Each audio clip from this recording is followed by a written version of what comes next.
Well, hello, everybody. My name is Rebecca Blair. I use she, they pronouns, and I'm the engagement specialist with Friendly House Elder Pride Services.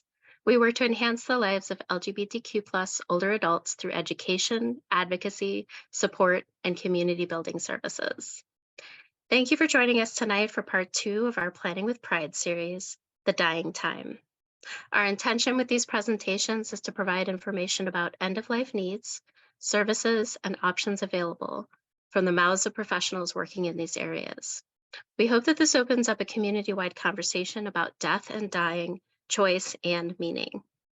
The organizers of this series all agree that the LGBTQ plus community of all ages needs better access to this important information. To best facilitate that, we will be recording the presentation part of our program tonight to be shared later via Friendly House's YouTube page. We will stop recording after our four presenters have finished, and then we will facilitate a conversation with the speakers tonight. Please feel free at any time during the night to type your questions into the Q&A area or the chat, which will be enabled later on, and we will read them for you. You can also raise your virtual hands during that time, and we will unmute you so you can ask your question. And once we're able to address all the questions in the room, we'd love to open up things to share any of your personal experiences with this topic. Near the end of the conversation, we will draw our raffle prize for tonight's attendees, which is 3 hours of end-of-life doula services donated by one of our presenters tonight, Jamie Thrower. Thank you so much, Jamie. So generous. We are going to start part two of our Planning Pride series with Asher Caldwell. Asher, he, him, is a hospice and palliative care nurse practitioner, a certified psychedelic assisted therapy provider, and death doula. As a young closeted queer kid, Asher stumbled into caring for mostly queer folks dying of HIV and AIDS. After a particularly powerful encounter with someone in AIDS hospice, Asher knew he would devote his life to being present with people through their journey toward healing while living at the end of life. Welcome, Asher. Thank you so much for the kind introduction, Rebecca. And yeah, thank you all for being here. This topic is near and dear to my heart, and it's a real joy and privilege to be part of a Planning with Pride event like this. And it gives me personally a lot of hope to see the number of participants showing up to hear about this kind of information. So my name is Asher Caldwell, and I am a hospice and palliative care nurse practitioner, and I've been asked tonight specifically to talk about palliative care and hospice services, but also talking about the way that end-of-life or transition doulas can be part of that journey. I was one of those lucky people who found my calling in life pretty early. Like Rebecca shared with all of you, I came to hospice and palliative care as a queer kid who was looking for answers. When I was young, the images that I saw of death and dying, the images of the queer community were of my queer brothers, mostly brothers, who were dying of HIV/AIDS. I guess I thought that I would eventually get it, and I guess that I thought that I would die young. So I started volunteering in AIDS service organizations. And while my service was sort of motivated by a sense of survival or a desire to survive, that service also transformed my life.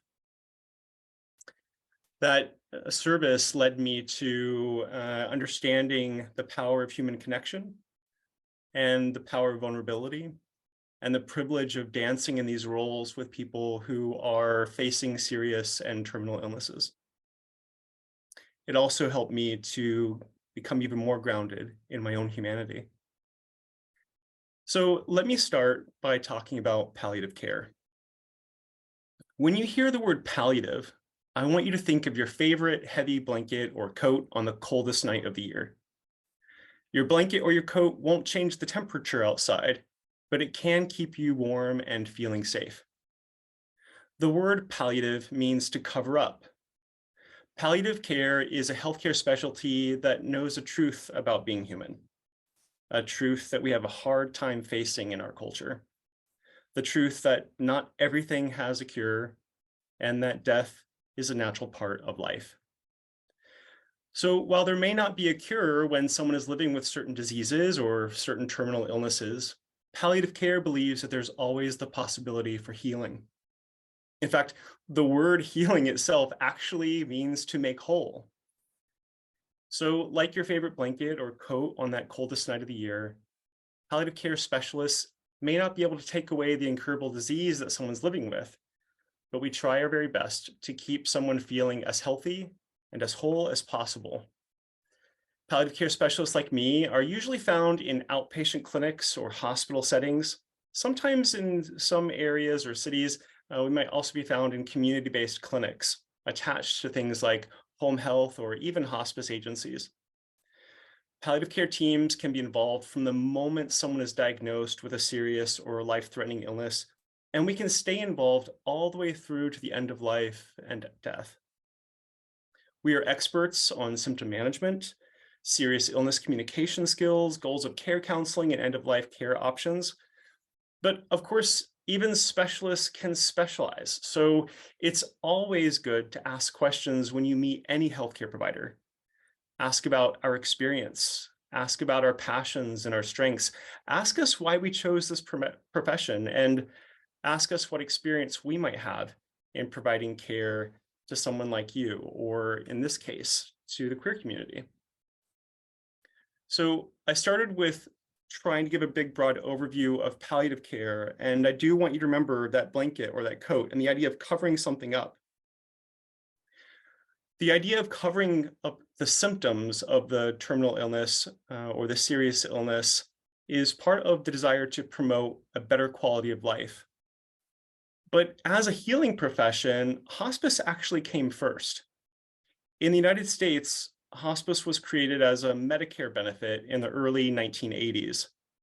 The idea was to provide a specialized level of symptom management and support for people who were dying.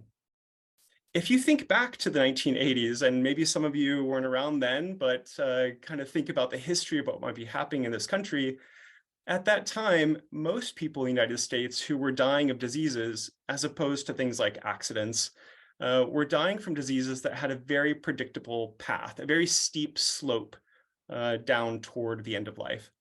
Cancer and HIV/AIDS, for example, in the 1980s would usually cause death in about 6 months after the time someone was diagnosed. And so the hospice Medicare benefit became available to anyone who was thought to only have 6 months or less to live. Congress signed that law under Ronald Reagan. I think it was around 1982 to 84. I can't quite remember the exact time, but hospice had actually started before that as a group of volunteers. I think it's really important to remember that because very few people, well, actually, I don't know anyone who would ever go into this profession for the desire of just making money or to try to get rich. Most people who are interested in being part of hospice and palliative care really do have the best interests of the person that they're serving at heart. Those people who started hospice as a formal practice in the United States were all volunteers. And today, the volunteer component of hospice teams is really an important and mandatory requirement for all hospice programs. But hospice is a team of people, and that team is inclusive of physicians, nurses and nurse practitioners, social workers, chaplains, volunteers, of course, and others who go wherever a dying person lives to surround that person and their loved ones with services aimed to improve quality of life. Like I said, it's available to anyone who's living with a condition that would not surprise healthcare providers if, left to its natural progression, it would cause death in the next 6 months. That language is pretty tricky. It doesn't actually mean that someone will die in 6 months. I don't know anyone who can actually accurately predict the moment that someone will die. And for as long as I've done this work, I've never seen an expiration stamp tagged to the bottom of someone's foot or anything like that, of course. But the idea is that most healthcare providers wouldn't be surprised if that person might die if their natural disease, whatever that condition is left to its natural course, that they might die in the next 6 months. So because hospice is a Medicare benefit, one that was created by Congress and funded through the federal government, for as long as our nation and Congress continues to fund these benefits, hospice is free to anyone who is 65 years old or older. If you're dying and you're under the age of 65, Medicaid will usually mirror Medicare in making it free of charge. But if you're using private insurance, many private insurances will cover the cost for free, like for Medicare and Medicaid, but it will also depend on the various nuances of their service lines or their fees. So maybe there's a copay involved, or maybe someone has to meet a deductible. Usually, if someone has a terminal illness, the amount of care they've received from the healthcare system has more than taken care of those deductibles. But it's an important thing to remember. While all hospices accept Medicare and Medicaid, not all hospices will work with all private insurances. A few minutes ago, I talked about how it's a good idea to talk to folks like me or other palliative care providers about their experience and about their passions and about why they're here. It's also a really good idea to ask hospice representatives or agencies questions about their values and their experience in working with the LGBTQ plus or queer community. Some hospice programs will openly embrace ideas like medical aid in dying or voluntary stopping eating and drinking, topics I think you'll hear about later tonight. But many, especially if they're associated with certain religious traditions, might have kind of workarounds or certain restrictions in how they approach those ideas. And while no hospice or palliative care program, for that matter, should ever legally discriminate against anyone based on race, religion, sex, gender, or sexual orientation at the federal level, that doesn't mean that all hospice or palliative care programs are welcoming or embracing. In all of these experiences, whether we're talking about navigating, finding a palliative care provider to work with, or the landscape of the healthcare system in general for that matter, or finding hospice services, end-of-life doulas or transition doulas can be an invaluable ally and resource for support. When I meet with folks in the clinic or the hospital where I work, I will frequently ask early on in meeting with them if they have an end-of-life care doula or transition doula to work with. End-of-life care doulas are usually folks who have a deep sense of their local environment. They know who the players are. They might know who allies are. They might know who allied and welcoming hospice programs and palliative care programs might be. But even if they don't, they also have a lot of experience in being able to be part of someone's care team, be able to speak up, to ask the right questions, to help to coach them to ask the right questions, to make sure that the person who's living with a serious illness or terminal illness is getting all the advocacy that they need to find a supportive environment. There's one last thing that I want to add about hospice or palliative care. I would imagine that most of us have known someone who has died. And maybe some of us have even known someone who's been served by hospice or palliative care. There's oftentimes this idea of hope that gets mentioned. When people think about palliative care or hospice, they think that accepting these services is somehow giving up hope. Hope is usually thought of as some kind of miracle from somewhere else or an emotion like optimism.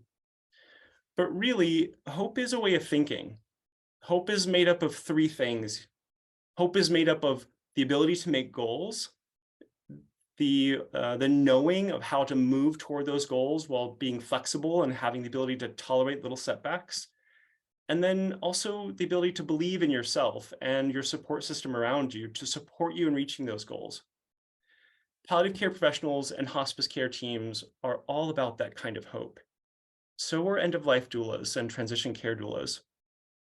We can help someone to name their goals. We can be right there next to them as we navigate the journey toward those goals together. And we can be a source of support or a mirror to show someone the power they have within them to achieve the healing that they seek. I hope I haven't run over too much, and I will definitely be around for questions or any comments you have. But I want to turn this over to Jamie Thrower. Jamie Thrower They is a certified death doula, end-of-life educator, and grief guide, friend of mine and neighbor who specializes in medical aid in dying and working with the LGBTQ plus community. She's a volunteer team leader for End of Life Choices Oregon and has years of experience caring for the dying. Jamie? Hi, everyone. I'm Jamie, and I am here to talk to you about medical aid in dying and voluntary stopping eating and drinking, which is something that we call VSED. And these are end-of-life options that in Oregon, we are fortunate to have and allow individuals who are terminally ill and suffering to kind of have some control over the way that they want to die. And I feel really passionate about speaking about this and about specializing in this as someone who grew up with parents who were dying when I was in my 20s. And I lived in a state where medical aid in dying was not legal. And it was something that both of my parents felt really strongly about and wished they could have had access to. And I really want people to know that these choices, these options are available to them, and that they are allowed to ask for them, and that they give you a sense of control and agency in your end of life experience, which is what everyone really deserves to have.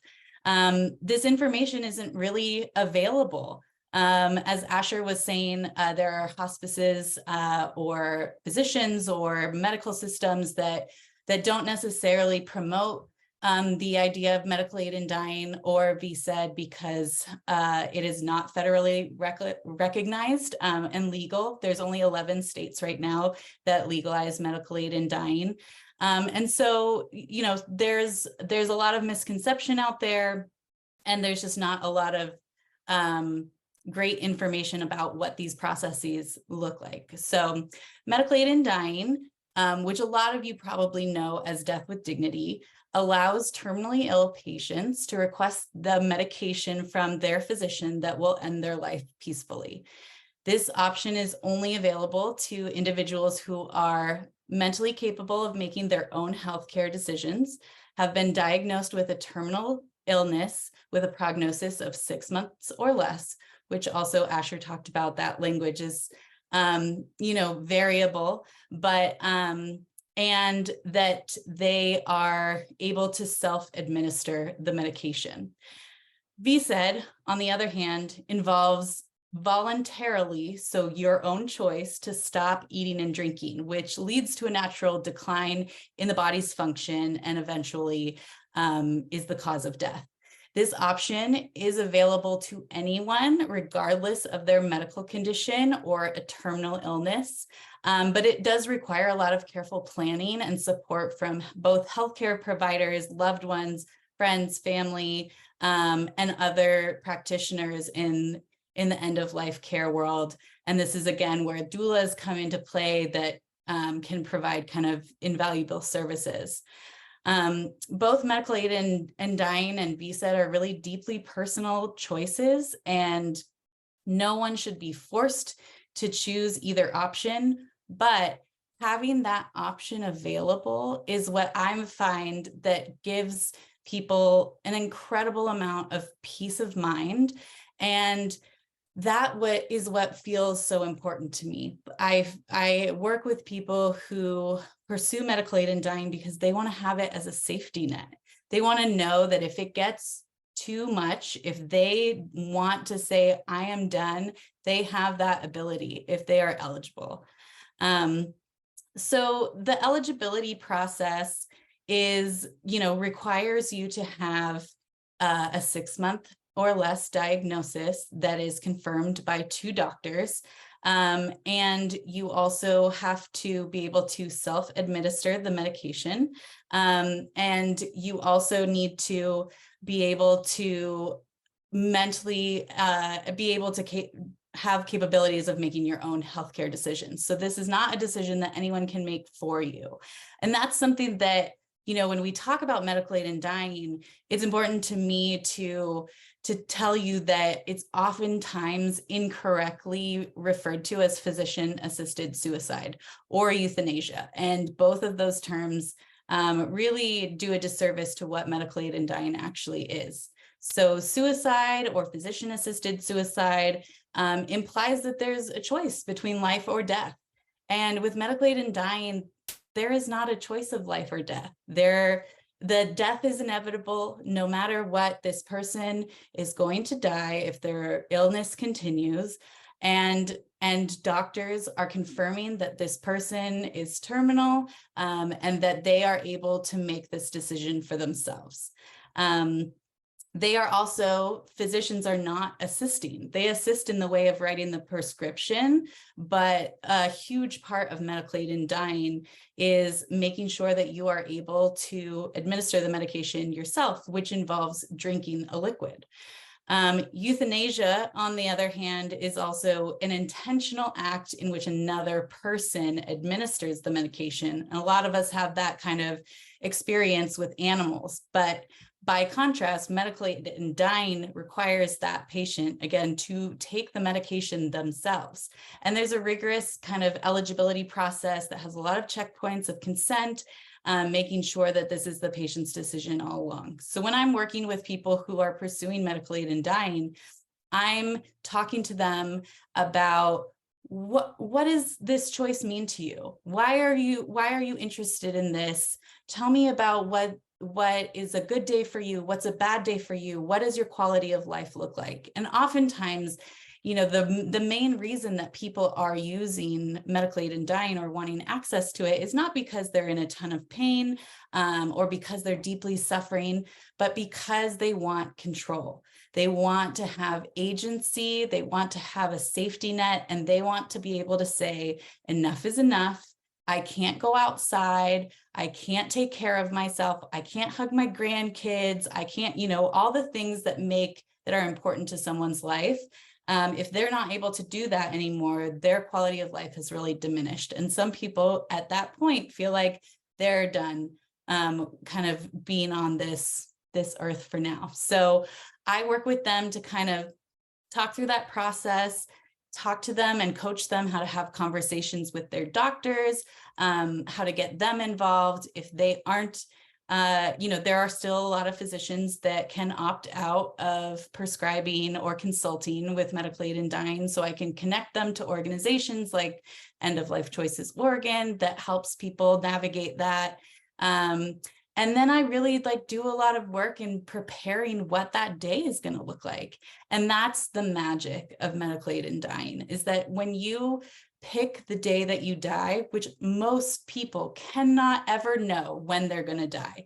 And even still with medical aid in dying, you can pick the day that you die, and there's still so much variability for how long it's going to take you to die and what that process fully looks like. But I can, when you have this plan, people are able to really lean into ritual. They're involving their friends, their family. I've been with people who have thrown a party, and I've walked in the room and I've been handed a glass of champagne and said, the medication's over there. Can you mix it for us? We're going to do a toast. We've got food. Everyone's going to be around the dying person and share memories until their last breath.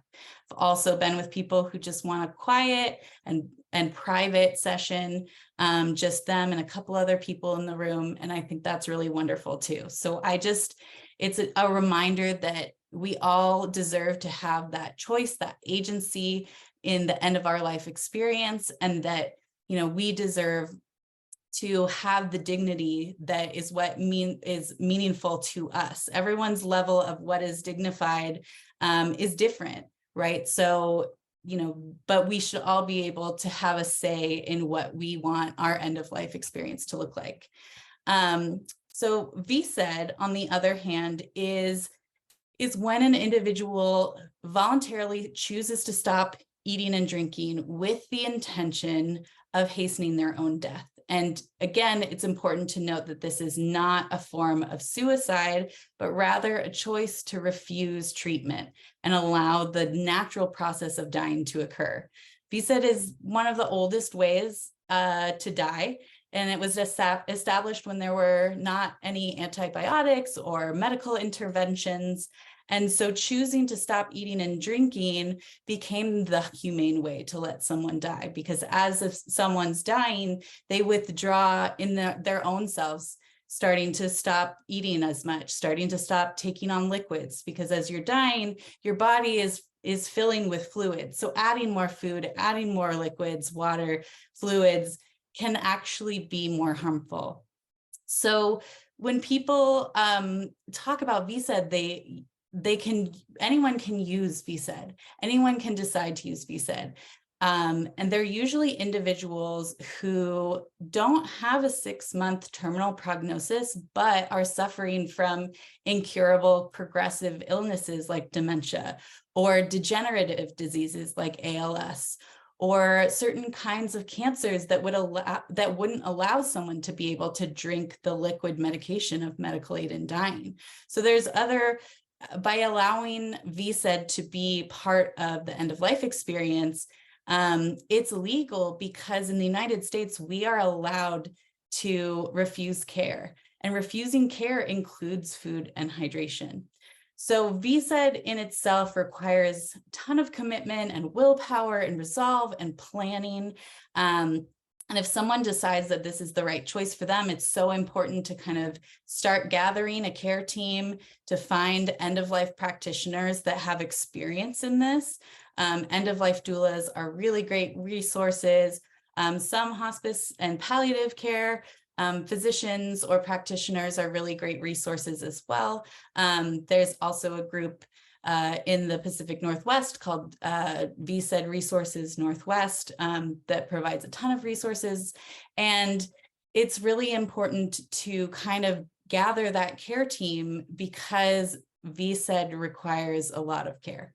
And so having someone to coordinate that, to make sure that there's someone there who can be doing 24-hour caregiving, that can instruct caregiving people how to do oral care, how to keep someone comfortable when they're in dehydration mode, when to talk to your doctor about getting comfort medications, when to be able to be eligible to enroll in hospice once you've started your fast. There's just a lot of intricacies that people don't really understand when they just think about VSED in its truest form. And so it's really important to kind of work with end-of-life practitioners that have experience in this.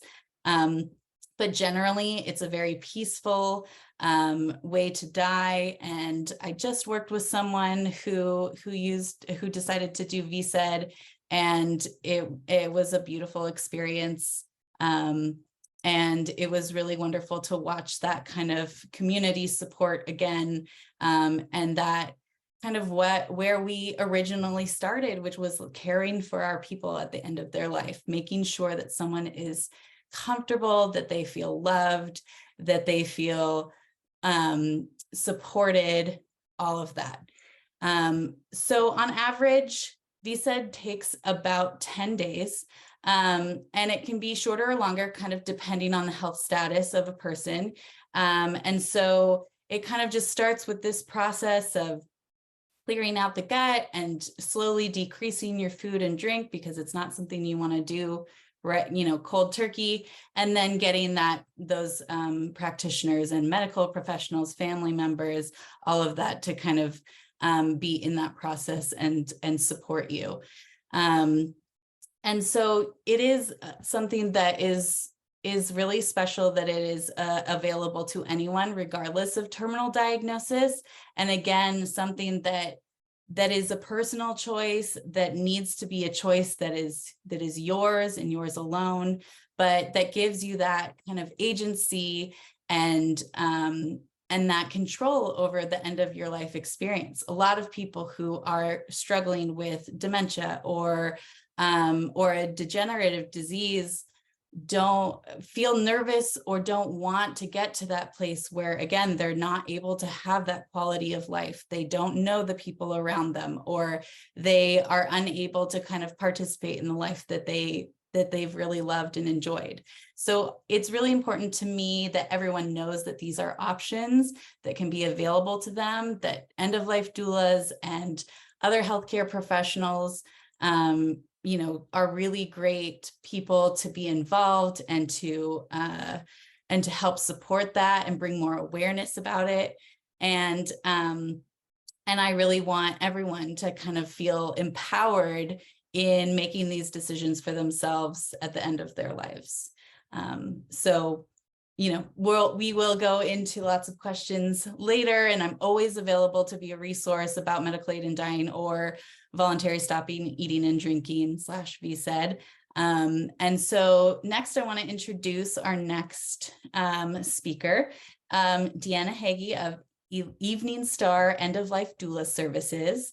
Deanna, they completed their end-of-life doula training with the Mom Doulary Death and Mourning Doula Training Program in 2015. They volunteered with Hospice, Compassion and Choices. They're also a volunteer with me at End-of-Life Choices, Oregon. Deanna is passionate about empowering and educating people about death and dying, whether it's clients or in community. So take it away, Deanna. Thank you so much, Jamie. So before I get started, I also want to introduce my business partner, Maryann Giunta. Maryann, pronouns are she, her, completed her end-of-life doula training with the Conscious Dying Institute in Boulder, Colorado in 2016. She also volunteered with Hospice and is Evening Star's representative on the Portland Elder Care Council. Maryann is always honored to be a participant in such an intimate moment of one's life journey. So Jamie just presented a lot of great information about choices that ultimately allow for a sense of control at end of life. And we'll be talking about a tool that doulas frequently use with clients that also allows for the sense of control by addressing how someone wants their final days to look. We spoke briefly about vigil plans in part 1 of this series, but we'll go into a little more detail tonight. So a vigil is the time when family and friends hold space for and tend to a person who is actively dying. And a vigil plan is a document that outlines the specific ways a dying person wants to be engaged with during this time when they can no longer speak for themselves. This can relieve anxiety for the person, just knowing that their wishes are recorded and that they've been heard. The plan is a flexible document that can be altered at any time. And ideally, it's created when a person still has energy, and it's based on things that normally bring them comfort. The plan can even be created when someone is perfectly healthy, because we're always talking about planning ahead. So this is definitely something that could be done way before a need. The plan also, it lets visiting friends and family and caregivers know how to interact with the dying person. And this can be so comforting, as so many people have never been in the presence of someone who's dying. And, it's not a list of things to do, but rather suggestions of ways to be in the space.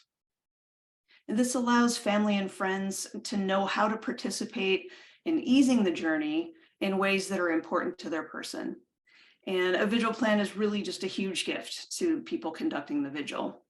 And just as a side note to say that when we refer to family, we mean whatever family means to a person, whether it's family of origin or chosen family or some combination thereof. And as I mentioned earlier, vigil plans really help to put a sense of control back into the hands of a person who's dying.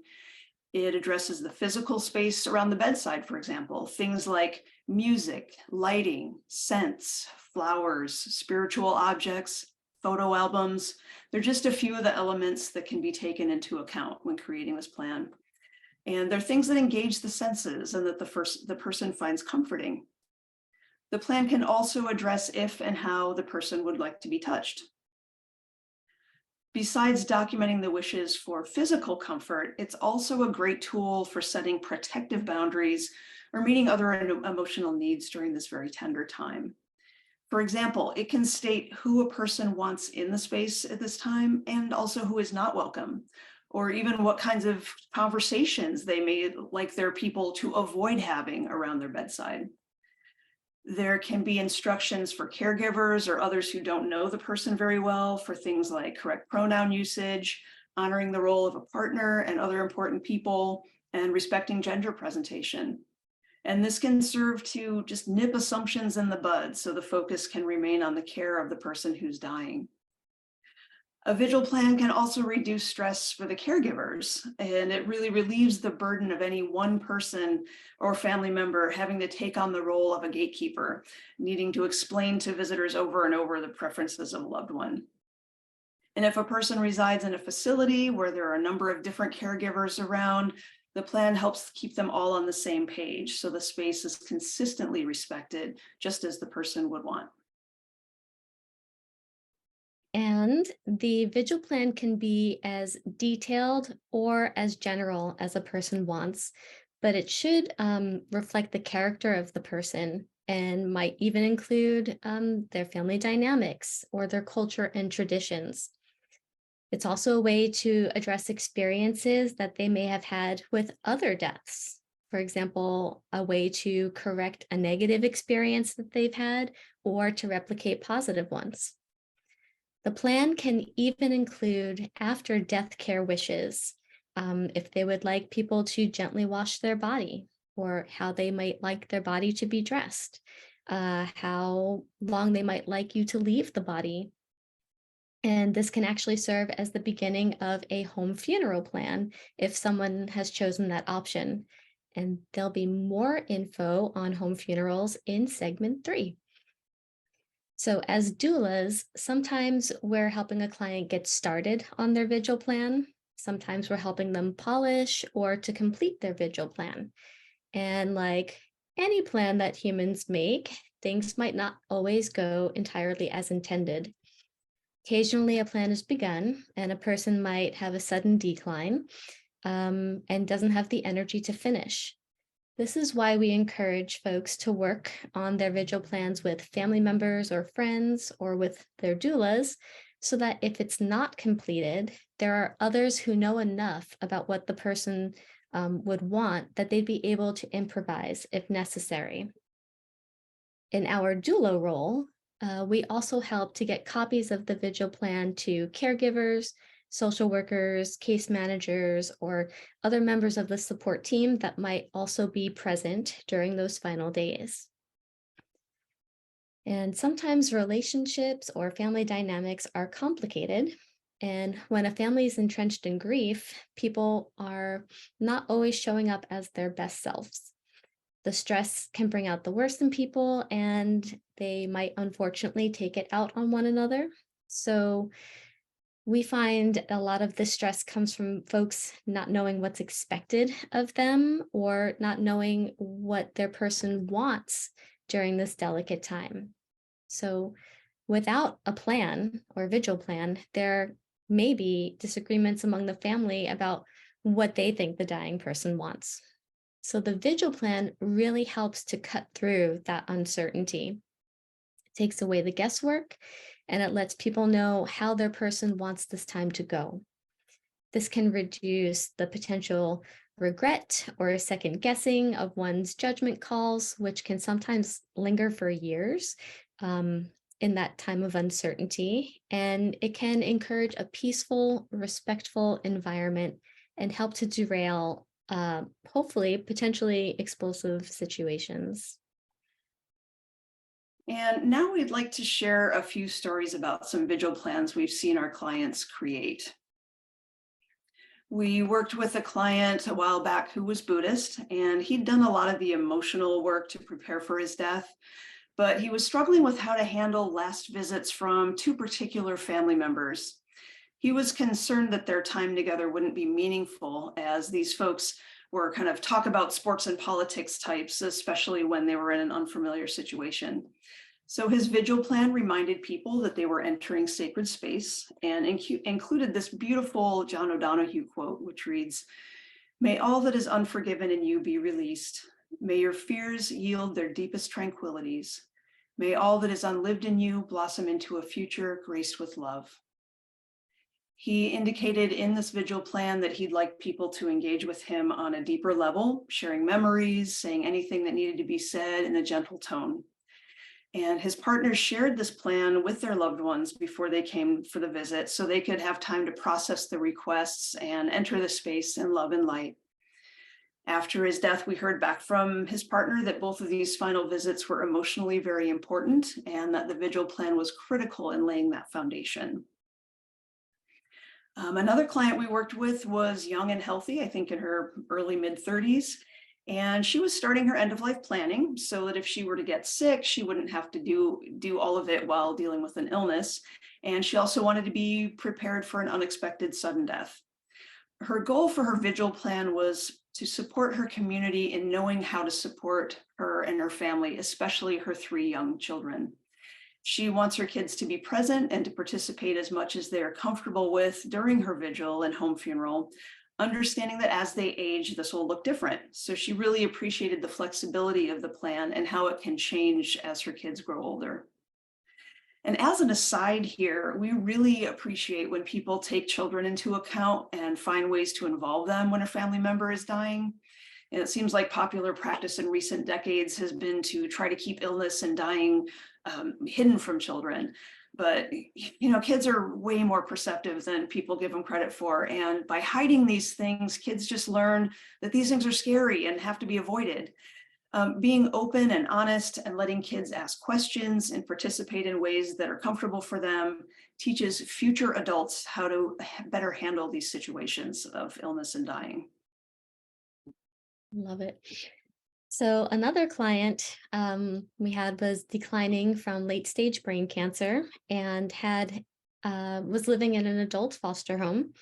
We were hired by their adult child who lived across the country, and their mom just did not want to be alone when they died. So we visited her and we were able to create a super basic vigil plan, as she really did not have a lot of energy. But we were able to gather enough information to share with caregivers and a few of her local visiting friends, the things that she thought would support her. And when she began the active dying phase, we were called by the facility staff, and I was able to be bedside with her. And when I arrived, they did a spectacular job of honoring the vigil plan and creating a sacred space for her. They had the music she requested playing, flowers, artwork, and a small altar. They even had her vigil plan framed for anyone that was visiting to read.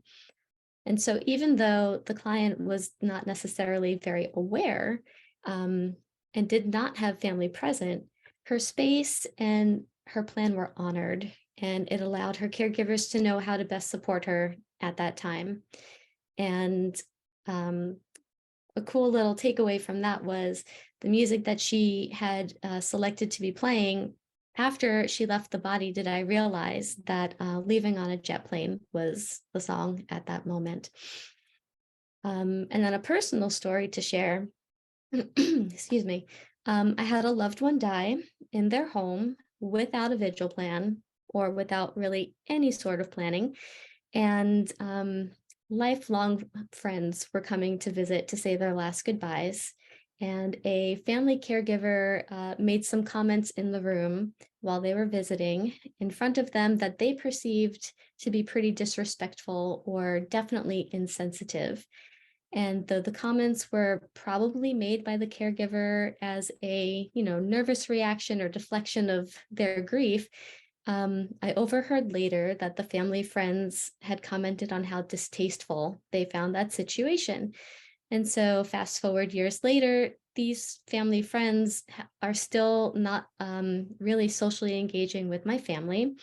And I do have to wonder if having a vigil plan or any type of bedside boundary setting conversation may have helped to avoid this painful situation. Yeah, thank you for sharing that, Maryann. So now, just to better illustrate the impact of a vigil plan on visitors, we just want to walk you through a very simple exercise. So just kind of settle in, take a breath. If you'd like to close your eyes, feel free. Just feel your body in your chair. And think of a friend of yours, maybe not your bestest friend, but somebody you really care about. and imagine that they're dying. So your friend has chosen to spend their final weeks at home, and things have progressed, and you've been invited by their partner to visit so that you can spend some time and say your final goodbyes. So you arrive at their home and you're let in, and you make your way to the bedroom where your friend is. So you stand at the closed bedroom door and you gather yourself before you go in. So just take a moment now to examine how you're feeling. And if you'd like, feel free to share a few words in the chat.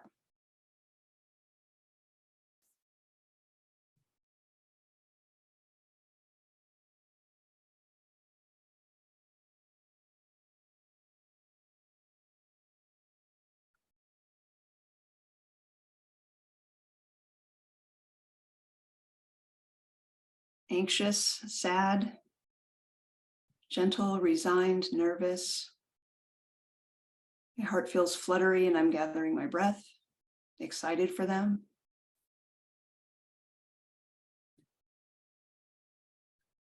Okay. Thank you for sharing. So now we're going to run through the scenario again, but a little differently.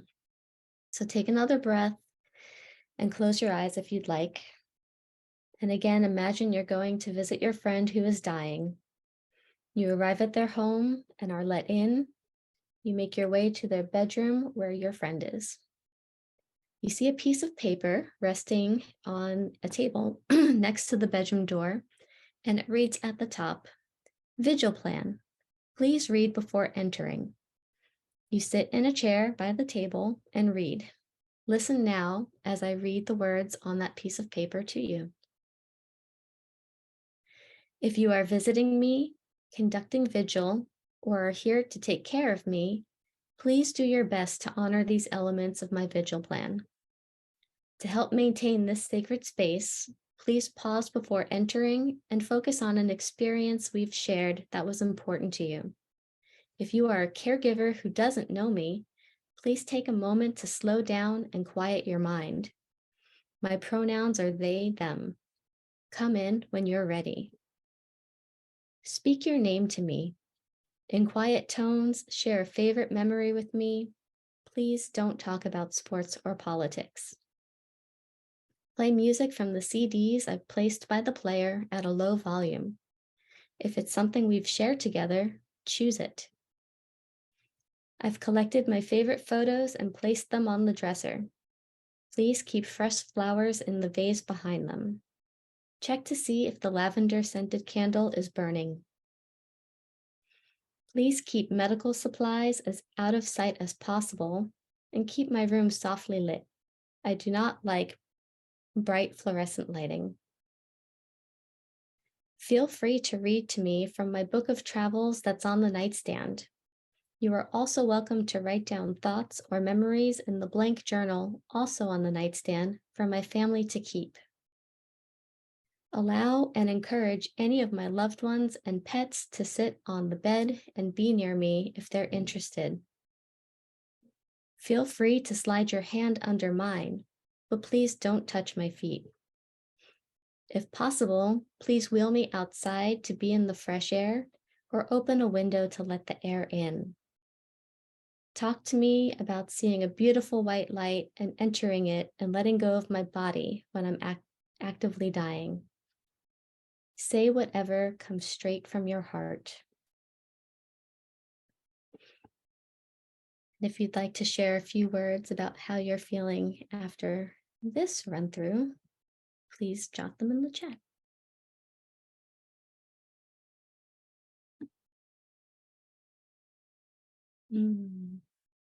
An intimate participant in their journey. Blissful. Honor, respect, peace, and love.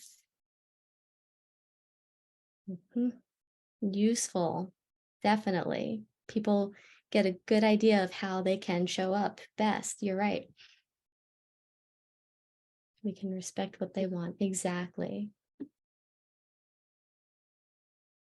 Yes, we often find that it takes a lot of that anxious energy and turns it into that calm, useful. I can be productive. I know how to be here. Right on. Well, we want to thank you. This concludes this evening's presentation, but we want to remind you to join us for segment 3, the conversation on final disposition. And this will be on Wednesday, June 7th at 6:30. Our speakers will address the options that you have when deciding what you'd like done with your body. For example, home funerals, green burial, and other greener options. How to work with a funeral director if you choose to, and how not to.